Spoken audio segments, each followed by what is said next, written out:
souvent cherché cet équilibre entre la sérénité de la nature et l'effervescence des idées. Chaque sommet me rappelle qu'il y a toujours un chemin, même dans les défis.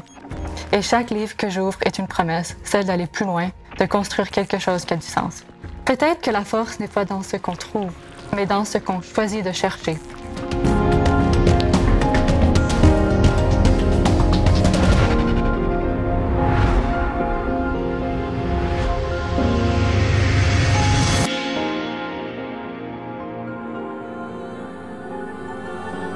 Mon nom est Charlotte Williams, je fais mes études à l'Université de Calgary en droit et je veux devenir avocate. Avant, j'étais une raconteuse d'histoires.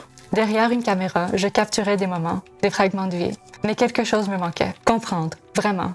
Alors je me suis tournée vers les mots, vers le droit. Pas pour tourner la page de mon passé, mais pour écrire un nouveau chapitre. Changer de voie n'est pas renoncer, c'est de oser de se réinventer, donner un sens à ce qu'on porte en soi. Moi, je viens d'une famille d'aventuriers, des gens courageux. Un père qui a, comme jeune adulte, fait des voyages en kayak seul dans les coins isolés et sauvages de la côte ouest. Une mère qui a fait du stand-up pour la première fois à 60 ans. Dans ma famille, chacun trace son chemin à sa manière, et cette liberté d'être soi-même m'a profondément marquée. Nous ne suivons pas tous les mêmes parcours attendus, mais cette capacité d'avancer, même contre-courant, est devenue une force, une source d'inspiration pour moi. Mon oncle Jonathan, par exemple, m'a montré qu'il n'est jamais trop tard pour changer de direction. À 35 ans, il a choisi de tout recommencer. Un planteur d'arbres devenu avocat. Mais c'est peut-être mon frère qui a influencé ma façon de vraiment foncer dans la vie avec confiance. Rebelle dans l'âme, il n'a jamais eu peur d'aller où ses idées le guidaient. Son audace à suivre son propre chemin, peu importe les défis, est devenue pour moi une inspiration. À travers ces choix, je me suis rendu compte que c'est vraiment important de tenter, de oser à réaliser mes projets, même quand ils sont incertains. Sa force, sa détermination et cette capacité à vivre pleinement chaque instant m'inspirent à chaque jour. C'est ici que je me perds et que je me retrouve. Entre les mots et les idées, entre les rêves que je porte et la réalité que je veux construire. J'ai appris que le parcours n'a pas d'âge, mais qu'il n'est jamais trop tard pour changer, recommencer ou oser. Les livres m'ont montré que la différence entre un rêve et une réalité n'est pas un mur, c'est un simple pas en avant. Un pas qui demande du courage, mais aussi une vision. Et cette vision, je l'ai trouvée en français. Cette langue que j'ai longtemps perçue comme un outil est devenue une boussole. Un moyen de naviguer dans un monde d'opportunités. Dans le domaine public ou privé, le français n'est pas seulement une compétence. C'est une ouverture, une clé pour accéder à des horizons inimaginables. À travers chaque livre, chaque ligne écrite ou lue dans cette langue, je me rapproche d'une idée, celle d'un avenir qui me ressemble. Entre les pages, je ne vois pas seulement des mots, je vois des portes, des chemins, des ponts vers un monde où tout est encore possible.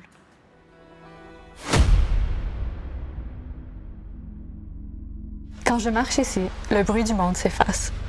La nature a cette capacité unique de tout simplifier, de replacer chaque chose à sa juste place. Chaque souffle, chaque pas m'invite à ralentir et à écouter ce que j'ignore souvent, le silence. Dans ce silence, je trouve pas toujours des réponses, mais je trouve quelque chose d'encore plus précieux. La force de poser les bonnes questions. Ces questions qui éclairent mon chemin, qui me rappellent que les grandes décisions naissent souvent des moments les plus calmes. Je sais que le chemin est encore long, parfois incertain, mais chaque pas compte. Chaque pas me rapproche de la personne que je veux devenir. Et ici, entourée de cette sérénité, je me rappelle pourquoi j'ai choisi d'avancer, pourquoi il est essentiel de continuer à croire.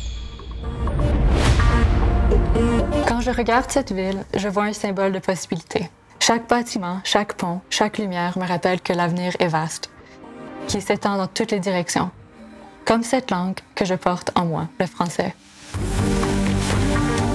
Travailler pour la GEFA, c'est montrer que le français n'est pas juste une langue parlée dans nos maisons et nos écoles. C'est une force, une voix qui résonne dans les rues de cette ville, dans les salles de réunion et dans ses tribunaux. Ici, au cœur de Calgary, je vois tout ce que le français peut offrir. Une manière de bâtir des ponts, comme celui-là, là-bas, le pont de la paix, une manière de connecter les rêves des autres et les opportunités réelles. Un pont, ce n'est pas seulement un passage d'une rive à l'autre. C'est une promesse, celle que tout peut être lié.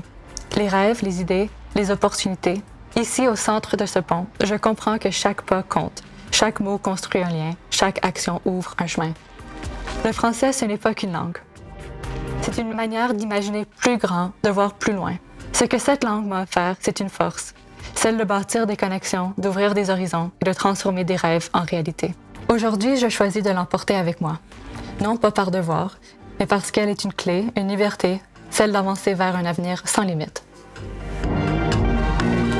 Le français, un monde de possibilités à portée de main.